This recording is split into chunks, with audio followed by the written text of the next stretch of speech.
Hello everyone, কেমন আছো তোমরা সবাই? আশা করি সবাই খুব ভালো আছো। Welcome back to my channel and welcome back to my another blog. এটা ছিল রবিবারের একটা সকাল, আর রোববার মানে একটু লেট করে ওঠা, কিন্তু রোববারে একবার আমাকে একটু তাড়াতাড়ি উঠতে হয়, কেননা আমার যে হাউস হেল্প আছে সে একটু তাড়াতাড়ি চলে আসে।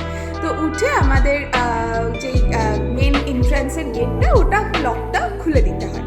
তো যাই হোক, উঠেই আমি ফার্স্টে কিন্তু ঠাকুর ঘরের দরজাটা খুলে দিই। তো ঠাকুর ঘরের দরজাটা খুলে দেন আমি চলে এসেছিলাম কিচেনে এসে আগে কিচেনটা ভালো করে পরিষ্কার করে নিয়েছিলাম, কারণ আগের দিন স্যাটারডে রাতে আমি আর পরিষ্কার করি না, রোববার সকালে উঠেই আমি পরিষ্কারটা করি।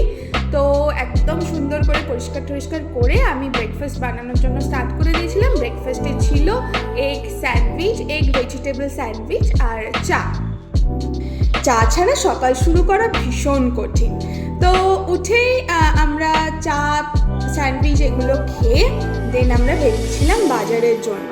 তো বাজারে গেছিলাম শুধুমাত্র মাটন আনতে, সেদিন আর অন্য কিছু আনার ছিল না, কেননা যথেষ্ট ভেজিটেবল ননভেজ যথেষ্ট ঘরে স্টক ছিল।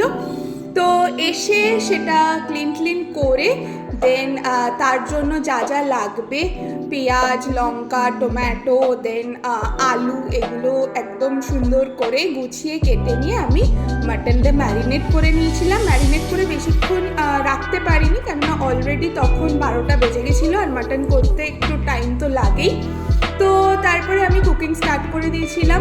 ফার্স্টেই আলুগুলো একটু ভেজে নিয়েছিলাম লাল লাল করে, অ্যান্ড দেন তেলে হচ্ছে তেজপাতা, গোটা গরম মশলা, শুকনো লঙ্কা এগুলো দিয়ে দেন ম্যারিনেটেড মাটনটা দিয়ে দিয়েছিলাম। আমি তার আগে সব মশলাও করে রেখেছিলাম, কিন্তু ম্যারিনেশনের সময় আমি মশলা দিতে ভুলে গেছি। হঠাৎ করে সাইডে তাকিয়ে তখন দেখি যে মশলাটা ওই মিক্সের মধ্যেই আছে। তো আবার তারপরে আমি মশলাটা দিয়ে অনেকক্ষণ ধরে রান্না করতে হয়েছে। প্রেশার কুকারে বেসিক্যালি মাটন দিইনি, তো কড়াইতেই করেছিলাম কষিয়ে অনেকক্ষণ ধরে। আর বাইরে ভীষণ হাওয়া দিচ্ছিল, আর এতটাই হাওয়া দিচ্ছিল আমি কিচেনের উইন্ডো ভালো করে খুলতে পারছিলাম না। 2-3বার তো আমার গ্যাস বন্ধই হয়ে গেল।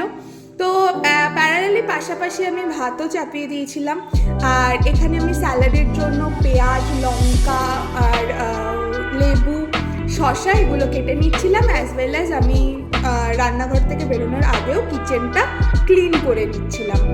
তো তারপরে চলে গেছিলাম আমি স্নান করতে। স্নান কমপ্লিট করে একদম রেডি টেডি হয়ে নিচ্ছিলাম, পুজো দিতে যাব। তারপরে তার আগে বেসিক স্কিন কেয়ার, চুল ঠিক করা এগুলো করে নিচ্ছিলাম আর কি। একদম বেসিক স্কিন কেয়ার করেছিলাম, তখন আর ইচ্ছা করছিল না, আর অলরেডি অনেক লেট হয়েও গেছিলো।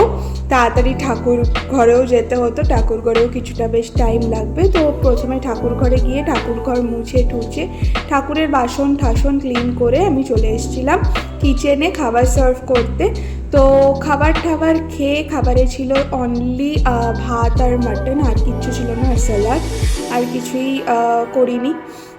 তো দ্যাটস ইট, ওকে বাই।